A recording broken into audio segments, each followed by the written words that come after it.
in the very last minute before confirming my college entrance exam application. I changed my first choice. Cecelia. Are you crazy? My best friend Lily's scream almost pierced through the phone. That's Luis's school.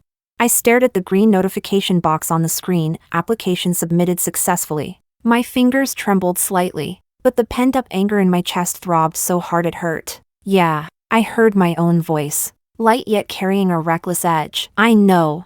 I chose his university. I want him to know that without him, Cecelia, can still thrive. Better yet, I'll show up in front of him every single day and irritate him to death. Chapter 1. The day the admission letter arrived, my mom cried tears of joy, kissing the bright red envelope again and again. My dad put on his reading glasses and studied the school name and major for a long time. Cecelia. This school, isn't it a bit far? And the major, Dad. I interrupted gently, sliding the letter carefully into the inner layer of my backpack. This is the best choice. The best choice to annoy Luis. Lily's WeChat messages never stopped. Cecelia, you actually did it? Girl, do you realize this is walking straight into the lion's den? If that jerk Luis sees you, he'll be so smug. Just wait till he blocks your way on the first day of school. I didn't reply to a single one. Smug? I gripped the stiff edge of the admission letter. We'll see who irritates whom. It was the beginning of the semester, crowds everywhere, dragging a massive suitcase. I stood in front of the grand yet unfamiliar university gate. The sun scorched my scalp. The air was mixed with sweat, the scent of fresh ink from new textbooks, and the restless energy of youth flooding in from all directions. I stood on tiptoe, scanning each orientation booth like a searchlight. School of Computer Science. School of Economics. School of Foreign Languages. No, that face, the one I hated so much, the one that sometimes appeared blurred in my dreams, was nowhere to be seen. My heart sank, then lifted again in my chest, a little empty, a little secretly relieved. Hey, which department are you in? A boy wearing a volunteer vest leaned over enthusiastically, flashing a perfect 8-tooth smile. Medical school. I handed him my admission letter. Oh, a freshman from the medical faculty. Welcome. Welcome. His eyes lit up. Hi, Junior. I'm Ryan. 3rd year. Clinical medicine. Here. Let me take that. Without waiting for permission, he grabbed my heavy suitcase. The medical faculty is on the other side. It's a bit far. I'll walk you there. Ryan was talkative the whole way. He introduced the school, which cafeteria was best, which building had air conditioning, which professor called rule the strictest. I responded with soft mms, but my eyes moved like radar, sweeping past every tall male silhouette along the path. Chapter 2. No Luis. Not even one. Junior, are you looking for someone? Ryan asked cautiously. No. I immediately withdrew my gaze and forced a smile. Just looking at the scenery. The medical faculty reception area was noisy. Forms to fill out, materials to collect, dorm keys to pick up. After finishing the procedures, Ryan once again volunteered to carry my suitcase toward the dorm building. Thank you, Senior, I said, a little embarrassed. It's too heavy. I can carry it myself. It's fine. He smiled brightly, sweat at his temples. Serving a junior is my honor. We had just reached the entrance of the dorm building, when a sudden commotion broke out behind us, mixed with girls' gasps and excited whispers. Look, it's Luis. It really is him. He's even more handsome in person. Isn't he from the physics department? Why is he over here at medical? Luis. The 2 syllables hit like red-hot iron, burning my spine rigid. Blood rushed to my head with a roar. I spun around. The crowd seemed to part automatically, opening a path. He was walking down that path. White t-shirt, gray athletic pants, lean and upright. Still the same Luis who could make ordinary clothes look distant and cold. Only, he seemed a little taller, his shoulders more defined, his hair cut shorter, revealing a clean forehead and sharp brow bone. That face had shed its last trace of boyishness. The contours deeper now, jawline tight, his eyes, like a deep lake covered with thin ice. Calm, still, no emotion visible. He walked forward step by step. His gaze, precise and unwavering, landed on me. The air seemed to freeze. All surrounding sounds blurred into background noise. Lily's voice, "He's going to be so smug," echoed wildly in my mind. I clenched my fists. My nails dug deep into my palms, ready for whatever expression might appear on his face. Mockery? Surprise? Or smug triumph? He stopped a few steps away. His eyes rested on my face for about 2 seconds, then calmly shifted away. They brushed past Ryan, who was standing beside me holding my suitcase. No pause, as if looking at a fire hydrant by the roadside. Then he turned sideways and walked past me. A faint, cool breeze followed him. Our shoulders nearly brushed. No hesitation, no backward glance, as if I were nothing more than a complete stranger, unworthy of even the slightest bit of his attention. Gone. He just walked away? I stood frozen, like someone had punched me square in the face. A punch that landed on cotton. No, on empty air. All the anger I had bottled up the entire summer. All the lines I had rehearsed late at night to make him uncomfortable. All the imagined expressions, anger, smugness, they all became a joke. Chapter 3. Ryan's voice pulled me back to reality. "Junior? Cecelia? Do you know that Luis just now?" I took a sharp breath, the tightness in my chest nearly choking me. No, my voice was hoarse. I cleared my throat. "Who?" "I don't know him." Ryan looked at me suspiciously, then toward the direction Luis had disappeared. "Oh, he's that legend from the physics department. Just won the national gold medal in the physics Olympiad. They say his guaranteed postgraduate spot is basically secured. Crazy impressive." He curled his lips. "But he's arrogant as hell. Walks around like everyone owes him money." I dragged my suitcase into the dorm building. "Is that so?" I heard my own voice. Flat and distant. "Has nothing to do with me." The dorm was a 4-person room. The other 3 girls had already arrived. We introduced ourselves, exchanged small talk. One was Rita, a local girl, lively and outgoing. One was Miriam, from the south, soft-spoken and gentle. The last was Zoe, short hair, cool vibe, not very talkative, making the bed, organizing belongings. I tried to keep myself busy, but there was a voice in my head screaming, "Why didn't he acknowledge me? What right did he have to ignore me? Who does he think he is?" Lily's messages popped up again. "How is it? Did you see that jerk? What was his expression? Did his jaw drop?" I stared at the screen. My fingers hovered for a long time. Then I typed, word by word. "Saw him. He pretended not to know me. Treated me like air." Lily's call came instantly. "What the hell? Cecelia? Who does Luis think he is? Pretending not to know you? Did he hit his head or something? Who was the one chasing you like crazy back then? Who waited downstairs for you every day? Breakup is breakup, but pretending not to know you? What kind of man does that? Trash. Top-tier trash." Lily's outrage fired like a machine gun, rattling against my already fragile pride. The new roommates all turned to look at me, embarrassed. I covered the phone and lowered my voice. "Lily, keep it down. Keep it down my ass. Cecelia, I'm telling you, with trash like that, you should march right up to him and point at his nose. Ask him if he's gone blind, or if he's selectively amnesiac. What's with that wolf in sheep's clothing act?"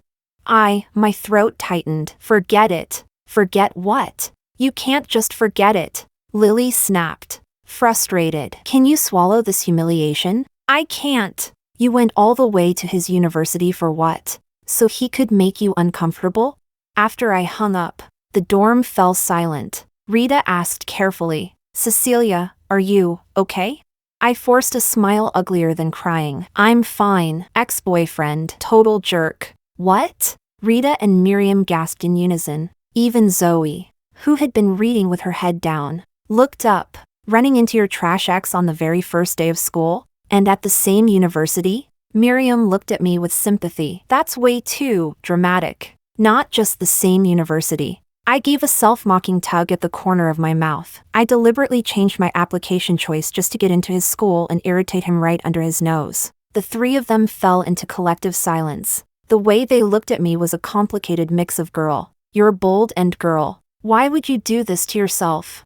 Zoe pushed up her glasses and spoke calmly. Strategic intention exposed too early. Enemy response not properly evaluated. Unfavorable opening. Rita and Miriam nodded vigorously. Me? Great. First day of school. In the eyes of my new classmates, I was probably the idiot who delivered herself straight to the battlefield. University life began in orderly fashion. Military training, sunburned until a layer of skin peeled. Course registration, fought tooth and nail. Advanced calculus, completely over my head. Senior Ryan really did look after me. Every now and then he'd message to ask if I was adjusting, if I needed study materials. He brought iced drinks during military training a few times. He even invited me to join his basketball club. Junior, come on, get moving. Sweat it out and all your troubles disappear, he said with that sunny smile. I declined. Chapter 4. I wasn't in the mood.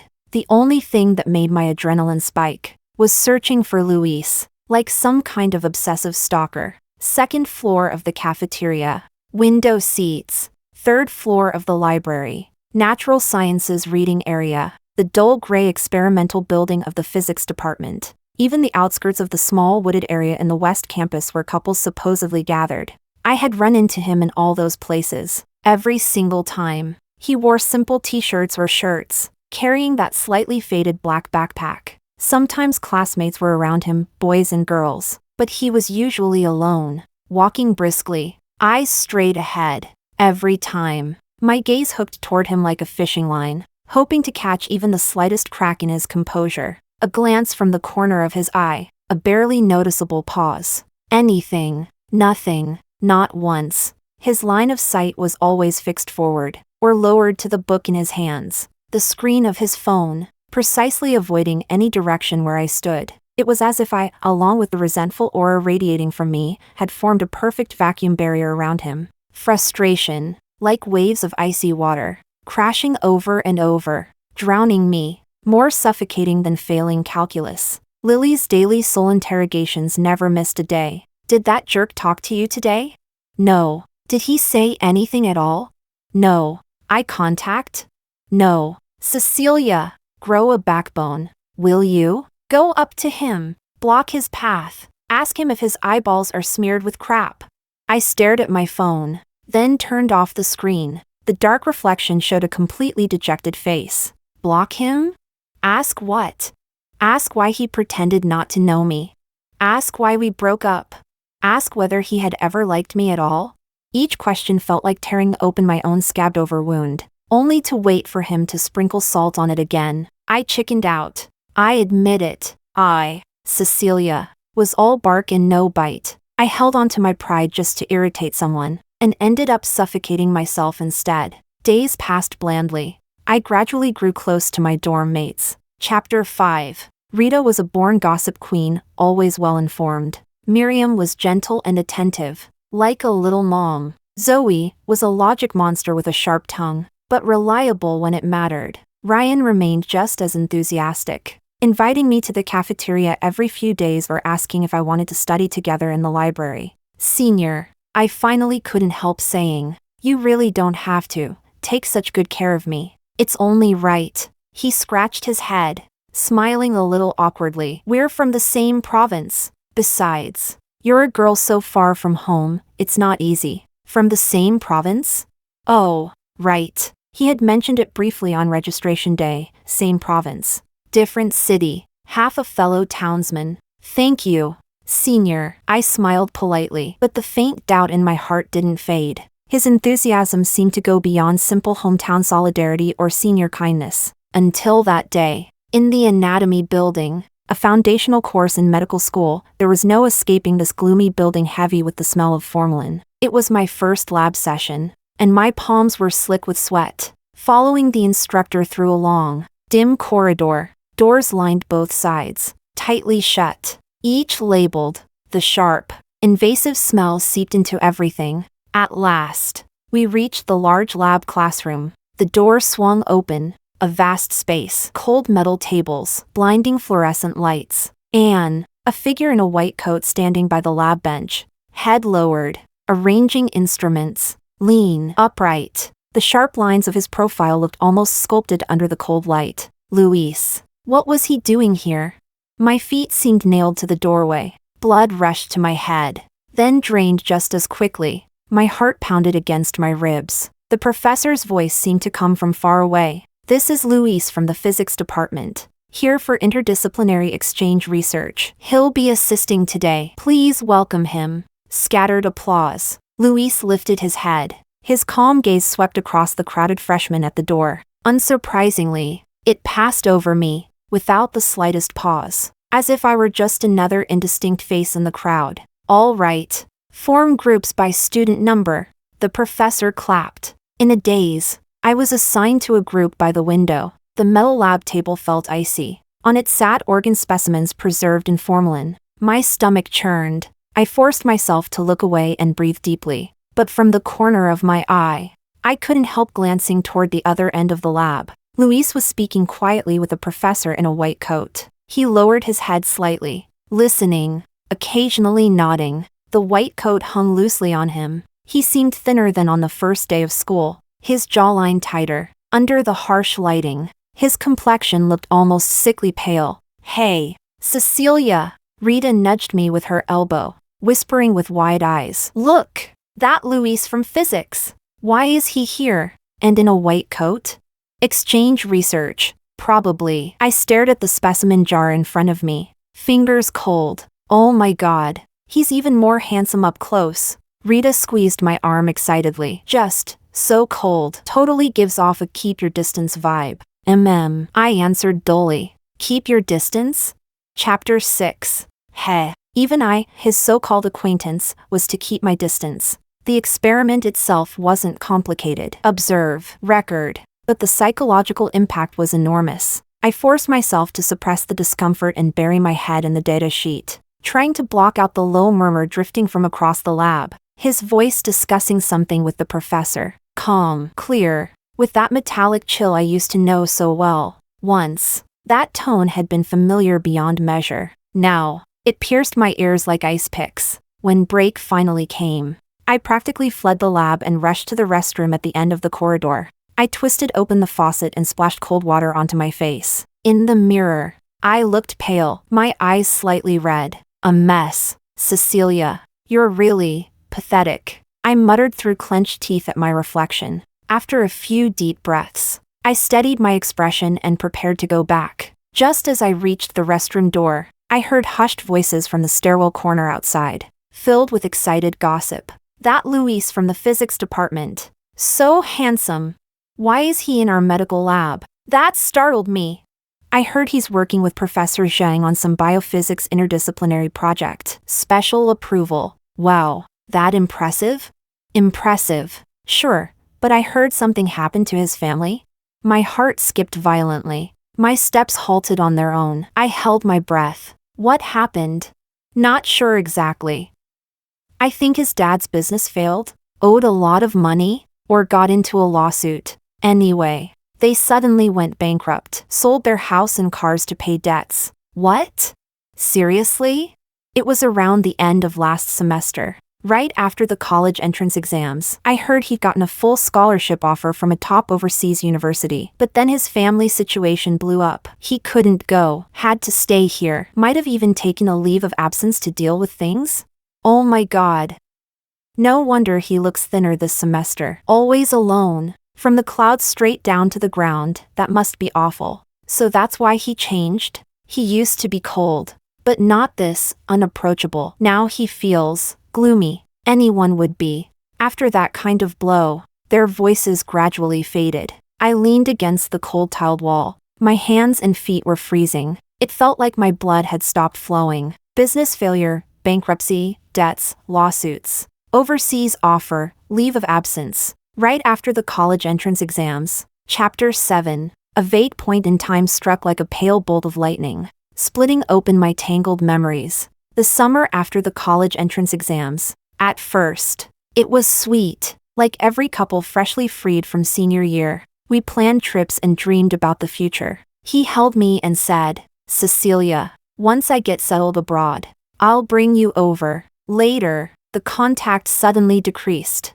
Replies came slower. Calls often went unanswered. And when he did answer, his voice was tired and brief. "Cecelia, I've been busy lately. Something's going on at home. Don't worry. At the time, I was immersed in the euphoria of finishing the exam and the anticipation of the future. I was careless, assuming he was just dealing with trivial family matters. Then later, came that earth-shattering breakup message. Only 5 cold words. Cecelia, we're done. Sent at 3 a.m. I called him. His phone was off. Called again. Still off. I sent message after message. Called like a madwoman. Nothing. He vanished from the face of the earth. Completely disappeared from my world. Rage and humiliation drowned me. Then came filling out college applications. On a reckless impulse, I chose his university. So, this was the reason?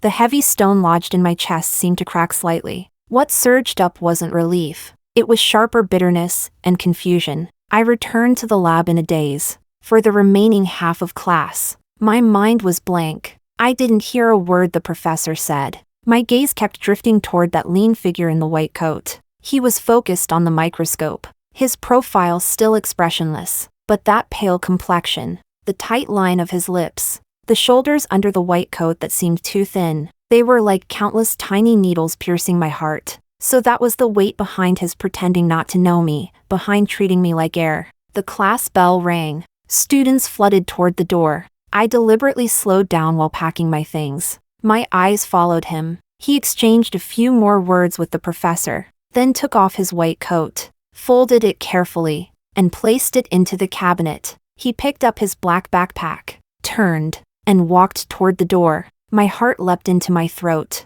1 step. 2. He was getting closer. This time, I forced myself to lift my head, to meet his eyes. The moment our gazes locked, time seemed to slow down. I saw his light brown pupils clearly reflecting my slightly flustered face. His steps paused, almost imperceptibly, so brief it might have been my imagination. Then that thin layer of icy calm slid back over his eyes. He looked away, as if stepping around an inconvenient pillar, passed by me, our shoulders nearly brushing. A faint current of air stirred. Still nothing, even knowing the reason. He still chose to ignore me. The bitterness surged, washing away the tiny, fragile sympathy I had just begun to feel. Chapter 8. I suddenly turned around, staring at his back that was about to disappear around the corner of the corridor. I shouted with all my strength, "Luis!" My voice echoed through the empty hallway, carrying a tremor and grievance I hadn't even realized were there. A few students ahead turned back in surprise. His figure stopped, paused in the shadow of the corner, motionless, like a silent statue. Time ticked by, second after second. Each one felt like an entire century. Slowly, he turned around, separated by more than 10 meters. The corridor lighting was dim. I couldn't clearly see his expression, only feel that gaze, heavy, falling on me, without warmth. "Something?" he asked. The voice was familiar after so long, but cold as if forged in ice. 2 words, freezing all the surging emotions inside me, all the accusations, the grievances, even a faint trace of concern, frozen in my throat. I parted my lips. "If there's nothing, I'm leaving." He was decisive, already turning away. "Wait!" My head burned hot as I blurted out. "Why are you pretending not to know me?" The moment the words left my mouth, the few remaining students in the hallway slowed down. All eyes snapped toward us. Shock, excitement for gossip. Luis stopped again. He didn't turn around, his back facing me, the lines of his shoulders tight. He was silent for a few seconds. Those seconds felt like the air itself had solidified. Then, his voice came, flat and restrained. "Cecelia." He said my name, and it made my heart turn cold. The past doesn't need to be brought up again. I'm busy now. Don't come looking for me anymore. After that, without looking back, he disappeared around the stairwell corner. Wow, someone nearby let out a low gasp, thrilled by the drama. Chapter 9. I stood there, frozen, my face burned, as if I'd been slapped hard in public. The past doesn't need to be brought up. Don't come looking for him again? Luis, you bastard. After the anatomy lab incident, I became a minor celebrity among the medical freshmen. When walking around campus, I occasionally caught ambiguous looks. Rita and the others tried to comfort me carefully. Cecelia, that kind of jerk isn't worth it. Yeah, cold-blooded. Family problems and he takes it out on his girlfriend? What's wrong with him? There are plenty of fish in the sea. Aren't there plenty of good guys in our department? Ryan heard about it too. He found me. Brows knitted tightly. Cecelia, that Luis, did he bully you? I shook my head, exhausted. No. Senior, it's over. If he dares to harass you, tell me. Ryan's tone sharpened. I can't stand guys who put on airs and give girls the silent treatment. I forced a faint smile but said nothing. Harass me? He wished I would disappear. And I did want to disappear. At least disappear from any connection to Luis. I deleted the private Weibo account I'd used for years, the one filled with all the sentimental, secret ramblings from when I had a crush on him. I dragged the few remaining photos of us into the deepest layer of an encrypted folder. I even changed Lily's contact note from #1 jerk in the universe back to the cold, neutral Luis. Out of sight, out of mind. I forced myself to pour all my energy into studying. Can't understand calculus? Drill problems. Can't memorize anatomy? Stay up late and recite. Organic chemistry feels like a foreign language? Ask the professor. Ask the top students. The library became my second dorm. The all-night study room that turned off the lights the latest always had a corner that belonged to me. Ryan was right. Studying is the best anesthetic. When your brain is crammed with cranial nerves, chemical bonds, and Lagrange's theorem, you truly don't have time to think about a bastard named Luis. Occasionally, on the way to the cafeteria or by the library windows, I would still see him from afar, alone. That same old backpack, walking quickly, his complexion still pale.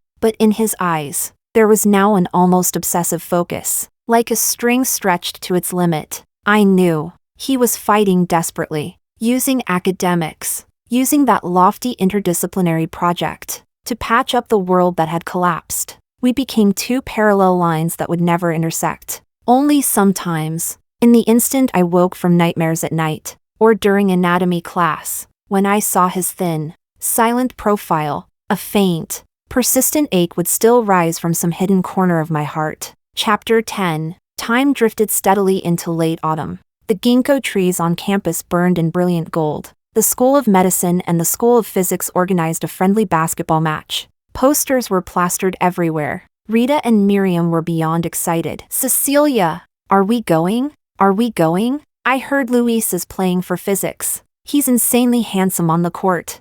Yeah, and our medical school team too. Senior Ryan's playing. We have to cheer him on. The moment I heard the name Luis, my first instinct was to refuse. I'm not going. I waved my systemic anatomy textbook. Quiz the day after tomorrow. Oh, come on. Work-life balance. Rita snatched my book away. Just half the game. Think of it as relaxing. I couldn't resist their dragging and pulling, so I ended up in the roaring gymnasium. The atmosphere was so intense it felt like the roof might lift off. The medical school stands were a sea of white, some people even waving white lab coats like flags, chanting at full volume. Medicine! Let's go! The physics side was deep blue, equally imposing. Physics! Victory! Before the game even began, the tension was thick. I sat in a corner, trying to shrink my presence, but my eyes still drifted, inevitably, toward the physics team warming up courtside. Luis wore a deep blue No. 7 jersey. His exposed arms and calves were lean and powerful, no longer the thin boy I remembered. He was saying something quietly to a teammate. Expression calm.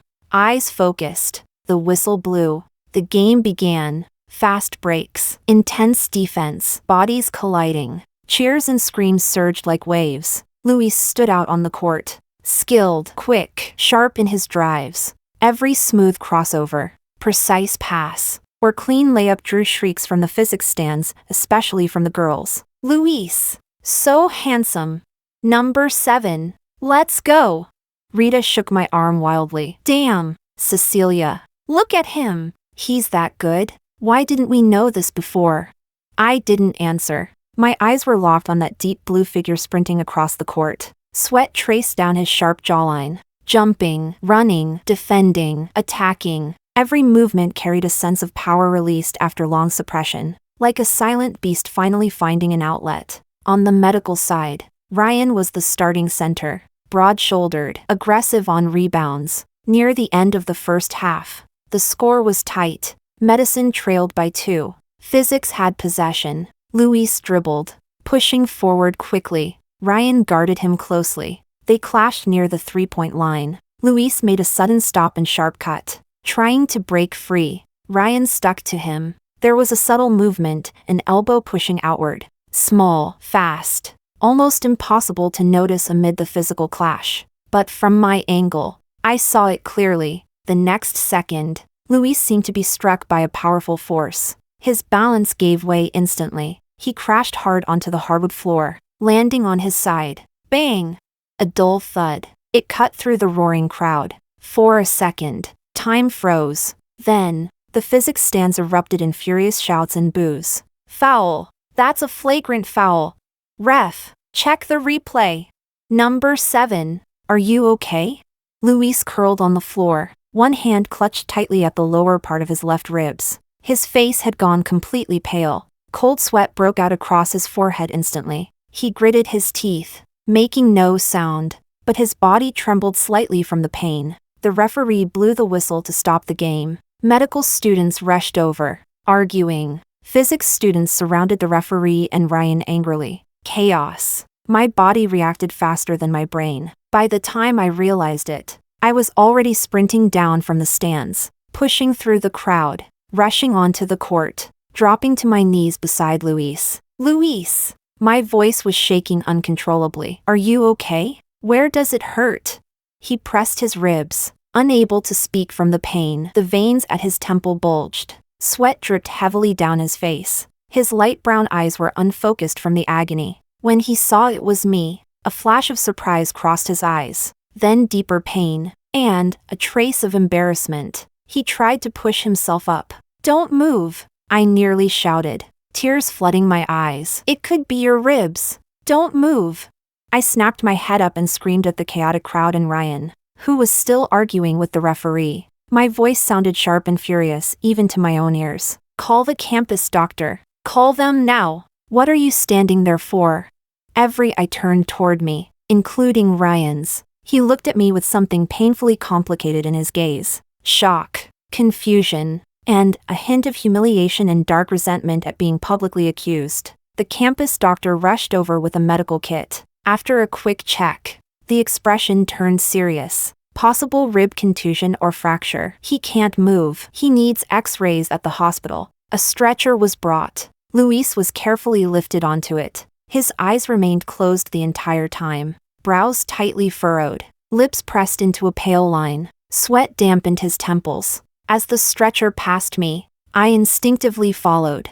But suddenly, my wrist was grabbed. Hard. Ryan. His face looked terrible. His lowered voice carried suppressed anger. Cecelia, what are you doing? Let go. I stared at him, my voice icy. You know him? Ryan's eyes were sharp. Just now you. I said let go. I jerked my hand free, with more force than I expected. Ryan stumbled slightly, staring at me in disbelief. I didn't look back. I turned, under countless gazes, shocked, curious, judgmental. I followed the stretcher carrying Luis, and ran out of the gym. Chapter 11. The ambulance wailed all the way to the nearest hospital. I sat on the narrow fold-down seat beside Luis. The air inside was thick with the smell of disinfectant. He lay on the stretcher with his eyes closed. His face was frighteningly pale. Sweat still clung to his forehead. One hand pressed tightly against the injured spot. The other rested unconsciously curled at his side. I stared at that hand. The knuckles were sharply defined, drained white from the strain. As if guided by something beyond my control, I reached out and gently placed my hand over the back of his. The instant my fingertips touched his cold skin, his hand jerked violently, as if burned. His eyes flew open, in his light brown pupils. I could clearly see my worried face reflected back at me, and a trace of vulnerability he hadn't managed to hide in time. Our eyes locked. The air seemed to solidify. He looked at me. His gaze was a spilled palette of emotions. Shock, pain, confusion, and something dense and unreadable. You, his voice was hoarse. I recoiled as if electrocuted, pulling my hand away instantly. My face burned. I thought you might be cold. A terrible excuse. He said nothing. His gaze still lingered on my face. Heavy. After a long moment, he let out the faintest sigh, almost inaudible, closed his eyes again. Only the hand I had touched, slowly, curled into a fist. The hospital results came back. Minor fractures in the 7th and 8th ribs on the left side. Fortunately, no displacement, no surgery required. But strict immobilization was necessary, compression band. At least 4 to 6 weeks of rest. Don't go so hard next time, the doctor advised while writing the prescription. Rest well, change dressings on time, avoid strenuous movement and coughing. Luis leaned back in the emergency observation chair, a white chest band wrapped tightly around him. His complexion still looked bad. Thank you, doctor. His voice was low. I stood nearby holding the payment slip and medication. The atmosphere was awkward. I cleared my throat. The doctor said you should rest here a bit before leaving. He responded without looking at me. Silence. Suffocating silence. The emergency room buzzed with noise and movement. Yet between us there seemed to be an invisible barrier. Thank you, for today, he finally spoke. Voice dry. You don't have to. Anyone would have. Not anyone would have rushed down like that. He cut me off and looked up at me. His gaze was heavy. You didn't have to. Didn't have to? A surge of anger flared up inside me. Luis. I stared at him. Do you think everything I do is pathetic? His body stiffened slightly. Cecelia, was your family situation the reason you broke up with me? I pushed on, my voice trembling. Why didn't you tell me? Did you think I couldn't handle it? Or did you think I would look down on you? He abruptly turned his face away. His jaw tightened like a blade. The hand resting on his knee clenched until his knuckles turned white. It's all in the past. That sentence again, spoken in a voice struggling to suppress rising emotion. It's not in the past for me. My voice rose, drawing glances from nearby people. Luis. Who gave you the right to decide for me? Who gave you the right to sentence me on your own? Do you know what that text message? My voice caught in my throat. Chapter 12. Those 5 words at 3 in the morning, like a nightmare carved into me. Cecelia, we're done. A blunt blade, sawing across my heart night after night. Luis's body trembled violently. He turned his head abruptly. His eyes were red.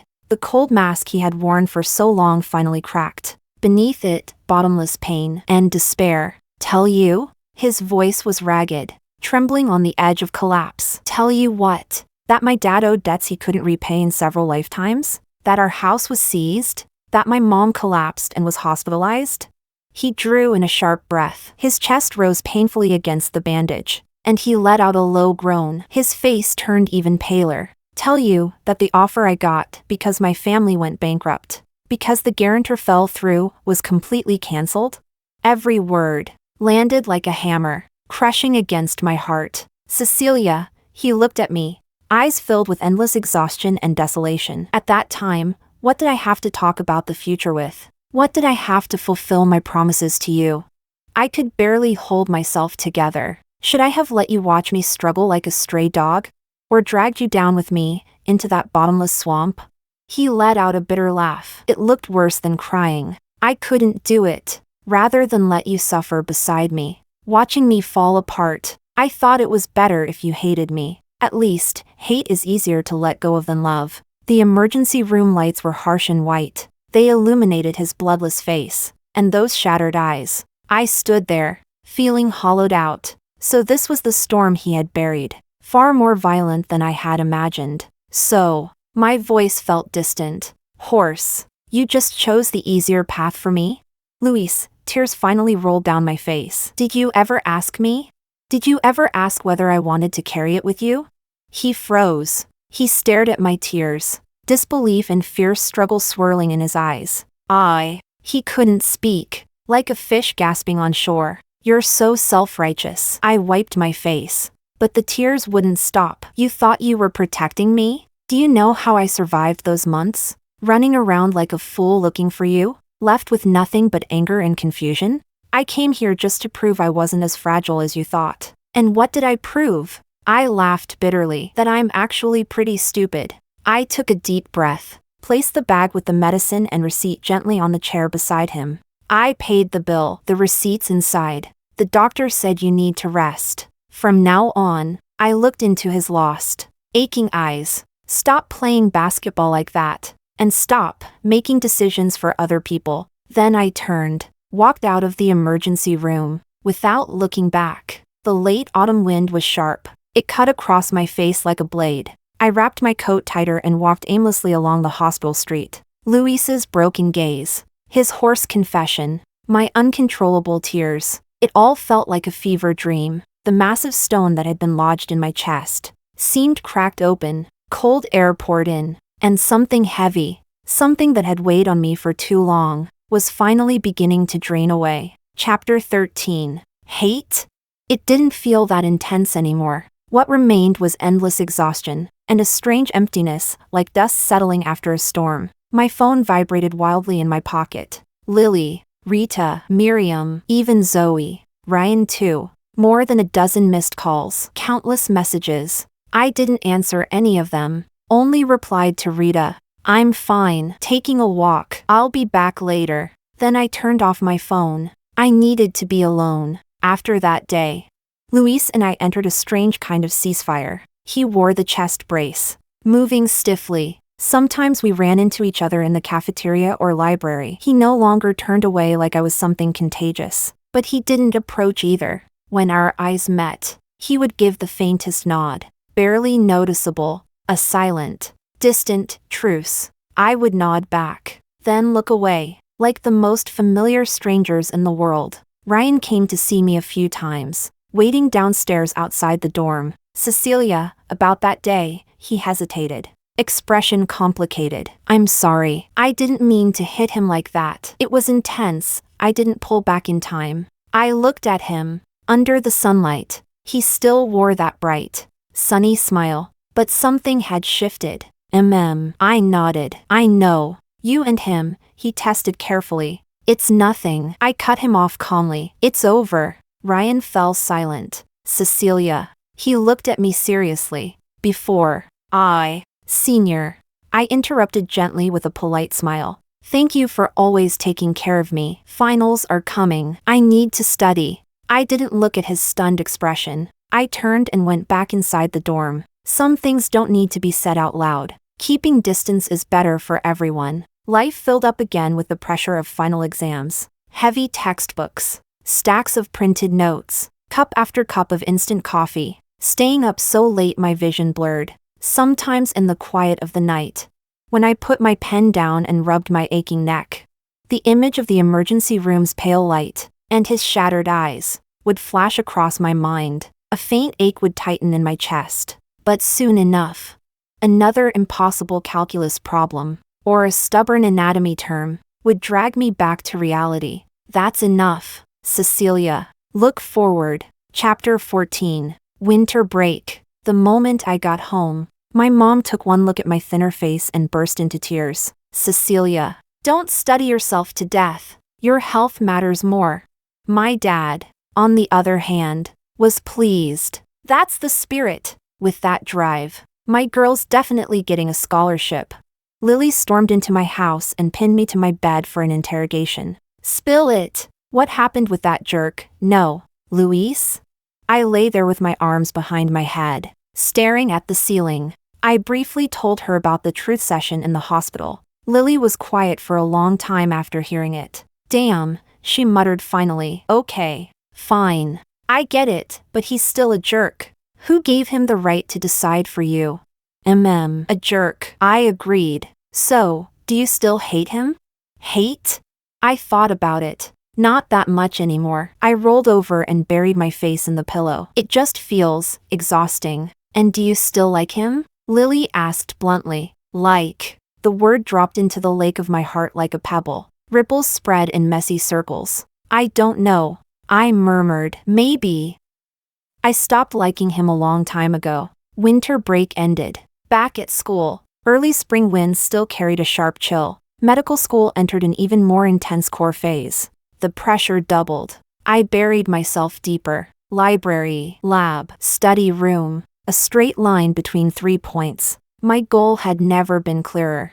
I was going to transfer majors. Medical school was good, but it wasn't my dream. Back in senior year, for many reasons, including wanting to stay closer to Luis, I had compromised. Now, I wanted to fight for myself. Transfer into finance, one of the most competitive programs. That meant near-obsessive GPA requirements, top rankings, and a brutal cross-major exam. I became a permanent resident of the library, a ghost in the overnight study room, drinking coffee like water, dark circles almost reaching my mouth. My roommate said I had lost my mind. Cecelia, finance is a battlefield. Why torture yourself? Yeah, medicine is stable and solid. Why switch? Only Zoe adjusted her glasses and said calmly. Clear objective, defined path, strong execution, approved. I just smiled. Some roads have to be walked to know whether they're worth it. Sometimes. Late at night, when I closed my books in exhaustion and stared at the dark window, I would think of someone else. He must be somewhere too, in the world of physics, among cold formulas and instruments, climbing desperately upward, trying to pull himself out of the swamp. We were like two underground rivers, flowing in darkness, silently gathering strength, moving painfully toward different directions, no longer intersecting. Time flew in the friction between pen and paper. Ginkgo leaves turned green, then yellow, then fell, then sprouted again. 2.5 years passed in a blink. My name began appearing near the top of the medical school rankings. Subjects that once drove me mad, calculus, organic chemistry, became tools to raise my GPA. Finance prep books piled in the corner of my desk. The last CET6 English exam attempt. When I stepped out of the exam hall, the spring sunlight felt blinding. I narrowed my eyes and exhaled deeply. It was over. I had done everything I could. The rest, I would leave to fate. Chapter 15. On my way back to the dorm, I passed the familiar physics lab building. My steps slowed without meaning to. I looked up. The familiar window on the 3rd floor was open. A lean figure in a dark coat stood by it, holding what looked like a document. Head lowered as he read. The afternoon sunlight traced the sharp line of his jaw and the bridge of his nose. Compared to the pale, brooding freshman he used to be, there was now a steadiness in his expression, and a quiet, almost hidden fatigue. But that focus had never changed. Perhaps he sensed someone watching. He lifted his head, his gaze, across 2 floors, through drifting willow fluff, collided with mine. Without warning, he paused slightly. In those light brown eyes, my reflection was clear. He didn't look away. There was no coldness, just a quiet gaze, like looking at someone once close. After 2 years, after everything heavy that had passed, after all the silent striving, we simply stood there, looking at each other. For a few seconds, no words, no expressions, only the rustling of leaves in the wind, and the sound inside my chest, a heart suddenly beating out of control. Thump, thump, thump. Then, he gave the faintest nod. The corner of his mouth seemed to lift, barely perceptible, faint, gone in an instant, yet like a small stone dropped into a lake. It sent ripples spreading quietly through my heart. I lowered my head hastily, quickened my pace, almost fled, but my heart refused to calm down. Graduation season arrived in a rush of noise and longing. Campus filled with students in gowns taking photos. Laughter tangled with uncertainty about the future. In my inbox lay a long-awaited email. An admission letter from one of the top universities in the country. Master's program in finance. My finger brushed across the words on the screen. Congratulations. You have been admitted. All the pressure and exhaustion I had carried for so long melted into hot tears in my eyes. Chapter 16. I made it. The dorm exploded into celebration. Ah, Cecelia, you're amazing, Rita screamed, throwing her arms around me. I knew you could do it, Miriam said gently, smiling. Logical hypothesis verified. Zoe even gave me a rare thumbs up. Tonight we celebrate. Skewers on me, Rita declared grandly. We were still making noise when my phone rang. A local number. Unknown. I stepped out onto the balcony and answered. Hello? Cecelia. The voice on the other end was low and painfully familiar. My heartbeat skipped. Luis. What is it? I tried to keep my voice steady. Congratulations. He said. I froze. For what? Finance school, master's program. He paused. Congratulations. How did he know? Thank you, I said, fingers tightening around the phone.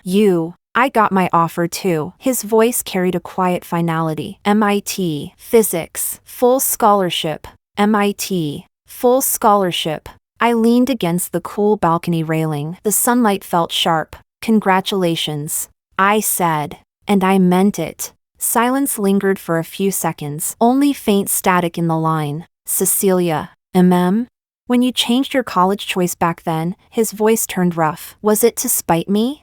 I hadn't expected him to ask so directly. My fingers tightened. Yes, I admitted calmly, even with a hint of self-mockery. Too bad it didn't work. It did, he said. I paused. Every time I saw you, his voice softened, clear and steady in my ear. It felt like being pricked by needles. Watching you work so hard, watching you get better and better. It made my decision back then feel like a complete joke. Like a coward. His voice lowered. Heavy, honest, late, but sincere. The evening breeze drifted across the balcony, warm with early summer. Listening to his quiet confession, to that rare vulnerability, the last trace of resentment I hadn't even realized I still carried, dissolved. Luis. I watched graduates pass below with bouquets in their arms. It's all in the past. Chapter 17. Another stretch of silence, but it was no longer awkward. It felt like the calm sea after a storm. Cecelia. He spoke again, his tone more solemn this time. This time, let me be the one who chases you, okay? Let me chase you. 4 simple words, like 4 small pebbles, dropped precisely into the deepest part of my heart. Ripples spread outward, impossible to still. I held the phone. My fingers curled slightly. I looked at the spire of the teaching building in the distance, dyed gold and crimson by the sunset. After a long while, I exhaled softly, into the receiver.